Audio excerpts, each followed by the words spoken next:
Straight ahead on Law&Crime Daily. I'm sorry for what I did. But that apology from an admitted killer did not spare him the wrath of a grieving father whose daughter was taken at age 23. Rapper Offset records himself in this scuffle with the police. And authorities make their first legal moves in a lawsuit involving the deadly chopper crash which killed Kobe Bryant. Plus, a massive sex crimes bust in Ohio. Sex trafficking may appear to be a victimless crime, but it's not. More than 150 are under arrest. More than 100 victims are rescued. Law&Crime Daily covers court cases from coast to coast.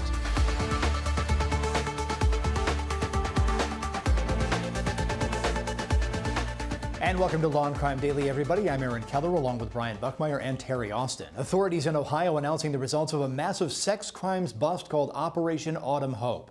The operation, seen here in video released through the Attorney General's office, resulted in the arrests of 157 men across southern Ohio. 109 victims were rescued, and 76 missing and exploited children cases were cleared.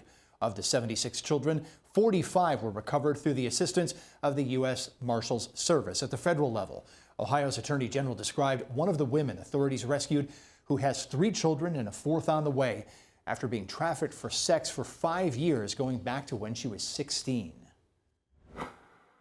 When we picked her up, she told us that she was doing 1.5 grams a day of fentanyl and crack cocaine just so she didn't get sick. That wasn't to get high, that was to keep her from getting addiction sickness. She was pregnant and was continuing to use, even though she hated herself for continuing to feed her addiction while she was pregnant. During the course of her 5-year journey, she's been beaten over and over. She's been assaulted with a gun, raped multiple times. That's why this law enforcement operation was called Operation Hope. That's why some of the people you're going to hear from today don't wear a badge, but they carry a helping hand and a toolkit to help the survivors of human trafficking to try to reclaim their life. And it's why the rest of us as society should care a lot about this. The Columbus Police Department was responsible for 80 arrests. From the streets of our neighborhoods to the dark corners of the internet. This year, Operation Hope, Autumn Hope, brought together almost 60 agencies, making this the largest operation to combat human trafficking, I believe, in the history of Ohio. Our street-level operations in Columbus focused on those neighborhoods where prostitution is visible. In those neighborhoods, those involved are caught in a cycle of addiction and abuse, and those that profit prey upon this vulnerable population. The Central Ohio Human Trafficking Task Force worked to provide victims with resources, but even more importantly, they identified traffickers, and they're working to build cases that will take them off the street. The sheriff of Franklin County, Ohio, which surrounds Columbus, describes several of the defendants his department arrested. They arrested 8 men who traveled to the Central Ohio area for one purpose, and that was to have sex with a child. Now, what's a little surprising is of these 8 men, virtually nobody had any remorse. They were very blatant, they were defiant. And as an example, one of them actually winked at the camera as he was being arrested and let off. Well, in the sheriff's office, we have a very important message. Anybody wants to come to Central Ohio and prey on our children, we're watching, we'll catch you, and we will put you in jail. As the AG said, several groups of advocates are working with the women and, in some cases, children who were rescued. They shared stories that were full of fear and torment and anguish, but also stories of strength, hope, and resiliency. We remind survivors that what happened to them was never their fault, and they deserve to be believed and supported and have access to justice. They do not fit a one-size-fits-all description. There are certainly themes and trends in the lives of many women in this situation, but they're also unique and special, and they have varying experiences of trauma, varying motivations for why they're in the life in the first place, and varying needs. It's easy to think of a typical scenario when interacting with a woman, to think you know her story and to cease being curious. And this is why, in my opinion, we have to slow down. We have to let our assumptions go, pay attention, ask good questions, and listen. Another bizarre sex crimes case out of Ohio involving alleged human trafficking involving a criminal defense attorney. Michael Moran faces 18 felony counts, including racketeering, trafficking in persons, and promoting prostitution. Ohio's Attorney General tweeted photos of Moran's arrest recently. The allegations involve crimes against 6 victims spanning 15 years. We asked the AG about this case today, and he says it's different because Moran used his knowledge of the criminal justice system to traffic women. The defense lawyer's favorite trick in one of these cases is to tear apart the credibility of the survivor who's trying to tell her story. And usually it's pretty easy to do. She's usually got a rap sheet. She may have a drug or alcohol problem, probably has some things in her past that helped lead to her vulnerability and her trauma that was exploited. In the era of Me Too, prosecutions have changed because the people that do this over and over again leave behind them a tale that is told over and over again by women who do not know each other. And when they all tell the same story with same salient points, then you can't rip apart their credibility as easy. A defense attorney appeared in court this afternoon. He's being held on $300,000 bond. So, Terry, Brian, let's jump in here and discuss this. Terry, I got to ask this. What impresses me about this announcement is not just the legal activity, but the focus on services for the victims. That was a big part of what we heard from the authorities. I was impressed too, Aaron, because this is a broad-based initiative. It absolutely focuses on the victims, and it recuses them actually from the crime of human trafficking, and it refers them to social services. So it really is trying to focus on not just the criminal act, but the victims themselves, and it really does help recover missing and exploited children. So I think it's a really broad-based initiative that is going to help in the state. It's similar to some other initiatives we talked about recently involving other states, such as Georgia. Brian, I got to ask about this other case, though, involving the defense attorney. I felt like the AG took a pretty heavy-handed swipe at defense attorneys in general, just because he says he caught one particular bad apple, in his words, his allegations. Yeah, and I think he has to give a heavy-handed approach, at that, because the reality is that he's using the criminal justice system that is promulgated by the prosecutor to go after the Johns or the actual victims of this crime. I welcome all prosecutors to finally join on the side of public defenders who have been representing these women that are victims of sex trafficking, of slavery. These victims know no class, no race. They can be victims in any way, shape, or form. And it's about time that prosecutors start treating them like victims rather than defendants in small-level crimes. So certainly much more to discuss as these cases move through the court system. We'll be following them as best we can here on Law and Crime Daily. And still ahead here on the broadcast, Kobe Bryant's widow fights a move by attorneys for Los Angeles County to move her lawsuit against the Sheriff's Department to a new court system. Plus, rap artist Offset detained by the police. We'll tell you who's in trouble with the law and why when we return.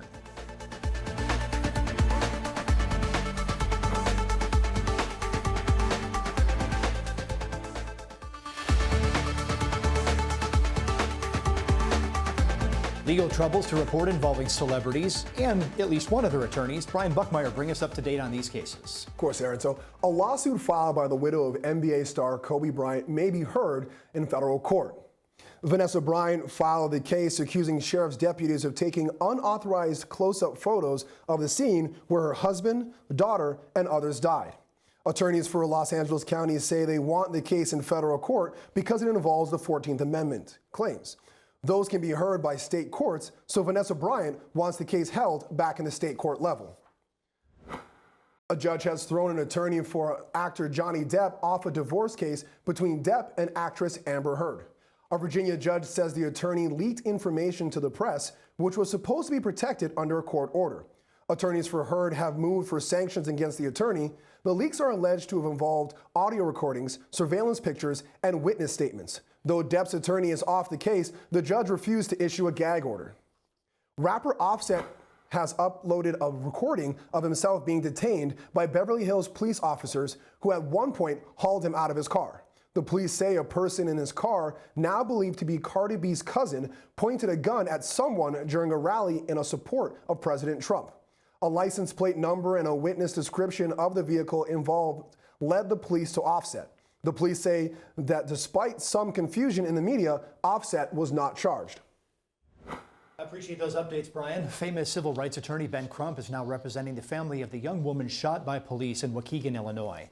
The woman's boyfriend, seen here, was killed. Shooting has already sparked some protests in that city. Crump says his law firm is beginning its own investigation into the matter because they do not trust the police narrative.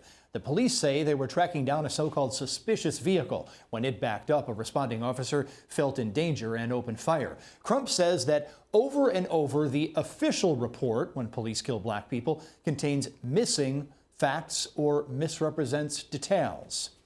The convicted ringleader of a so-called sex cult is on the eve of sentencing, saying he's innocent. Prosecutors say Keith Rainier was in charge of a group called Nexium, the self-proclaimed self-help group, had an inner society, prosecutors say. Actress Allison Mack and an heir to the Seagram's liquor fortune were part of the group. A federal jury convicted Rainier of 7 counts involving conspiracy, racketeering, sex trafficking, attempted sex trafficking, forced labor, and even wire fraud. But Rainier had these words to NBC News. Yes, I am innocent. And although this is a horrible tragedy with many, many people being hurt, I think the main thrust of this has been the oppression, but really a different issue, which is hard for me to express.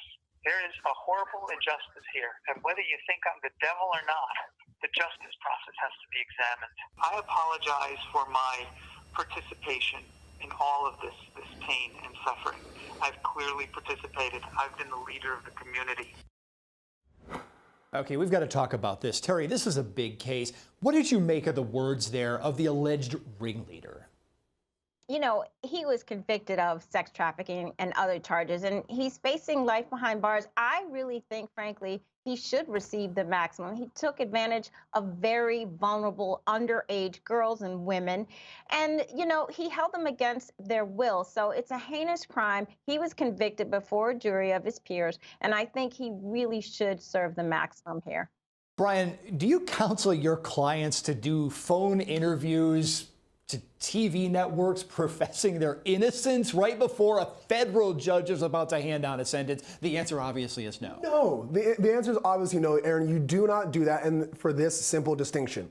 Anything you as a defendant says can be picked apart. He used the word oppression. Oh, he thinks he's being oppressed. Let's twist that around. But anything that I say as your defense counsel is an argument, and you're protected. Allow me to say it. Those words, some of them were great, but a lot of them can be twisted to hurt him. He also admitted some degree of something in there. See, exactly. We're kind of looking at his words, and maybe he kind of sort of said it. You don't want what Aaron Keller is doing right now for your clients. Okay, I'm the wrong example here. So Terry, be the prosecutor. If you're the prosecutor, how do you argue this in front of the judge? Do you bring this up? I would bring it up, frankly. I mean, he's out there making statements that it can be used against him. It's an admission. I would definitely bring it up. I mean, at this point, why not? Yeah, I mean, in Brian, I think you agree. You know, if you're the prosecutor, bring it up. Say, well, you know, Your Honor, we may hear some tale of woe and some tale of concern and expect some expectation of sympathy here, but look at what he just said on the TV the other night. And those are always going to be used against you. That's why the Miranda warning says we will use these statements against you in court. Not maybe, but they will.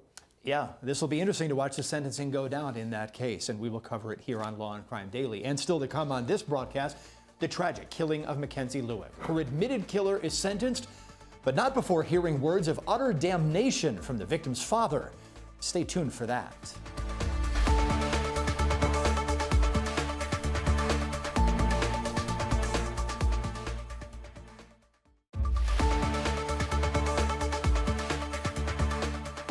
and admitted killer learning his punishment for killing a young woman in Utah. 23-year-old Mackenzie Lewick took a lift home from the airport and met up with Ayula Ajayi, who told police he tied her hands behind her back and used his hands in a belt to choke her. She struggled until she stopped moving. Ajayi had shut off his security cameras to prevent evidence from being recorded, and then he burned Mackenzie's body in his backyard where he hid it. Terri Austin has some statements from Mackenzie's mother and father and from the defendant himself. Terri. Aaron, the victim's parents spoke in court and said they have no compassion for their daughter's killer. They asked not to have their faces shown on camera. I have no compassion for you, as you have no compassion for my daughter. It comforts me to know that you will no longer be a threat. I sleep better knowing that your sorry ass will spend every waking hour looking over your shoulder, just waiting for the final strike. I can only hope it'll be slow, painful death. My daughter Mackenzie Lewick was a sweet, amazing young lady. With the world ahead of her, she was a kind-hearted person who cared about others and wanted to help whoever she could. Now I will not have the opportunity to see her blossom in life and share in her life as a father should. I feel the loss for all the people in her life would have touched. She was such a loving, caring daughter, sister, niece, cousin, and friend. This sentence today will not bring back Mackenzie, but it's my hope that it will keep this defendant out of the public's eye and from being able to commit such a heinous crime again. The defendant spoke in court and apologized to the victim's parents. Mr. and Mrs. Lewick, I'm sorry for what I did, and I deserve what I get. I deserve what I'm going to get. And I know this won't bring her back. But I pray that God heal what I did to you. Back the judge's final sentence and words from our expert who reviewed Mackenzie Lewick's autopsy report. We're back with his findings right after this.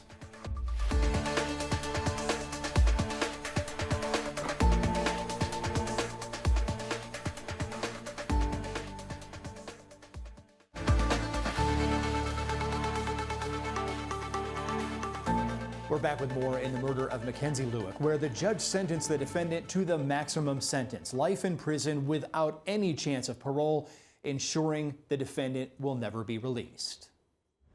The facts surrounding the death of Ms. Lewick, beginning with the planning of her murder, the murder itself, and the manner in which it was committed, the desecration of her body afterwards, shows the type of extreme cruelty and depravity that calls for nothing less than consecutive sentences. These crimes and the defendant's conduct are the worst of the worst.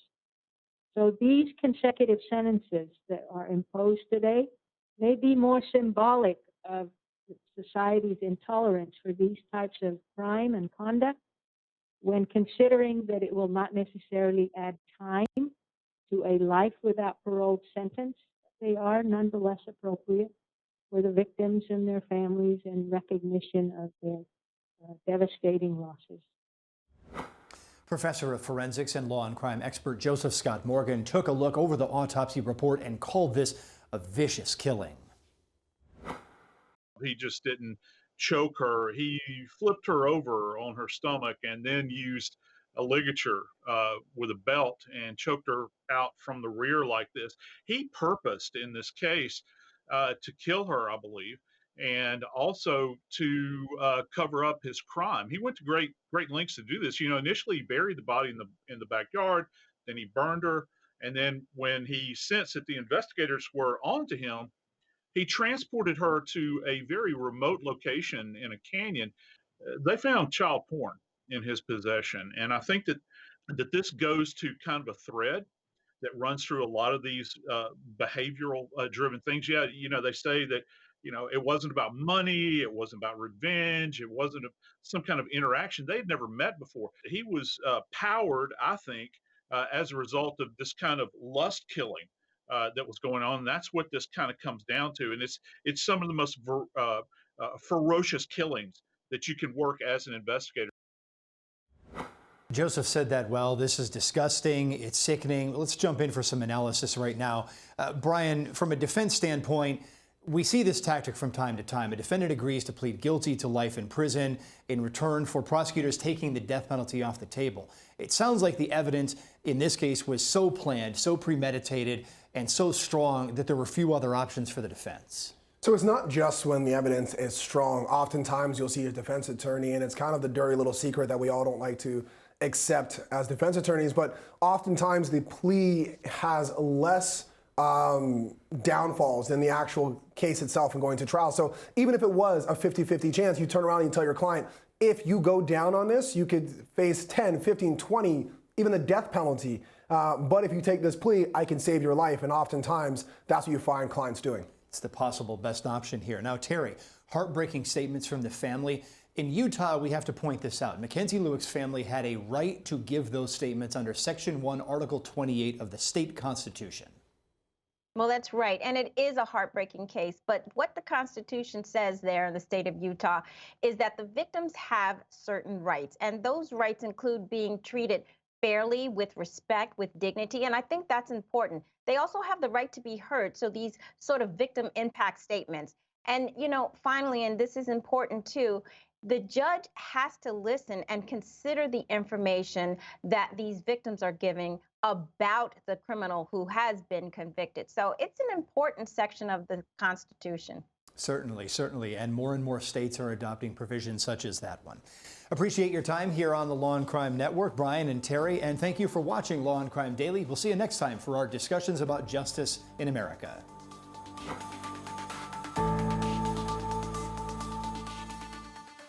Hi, I'm Dan Abrams. In the exploding legal and true crime genre, Law and Crime is the only network that has it all. Good evening and welcome. This is a complicated case. Don't really jump to conclusions. We break down the case of a serial killer. Another day of drama between both sides. From multiple live trials daily to original and compelling programming, the Law and Crime Network is everywhere, and we invite you inside the jury box. This is Law and Crime.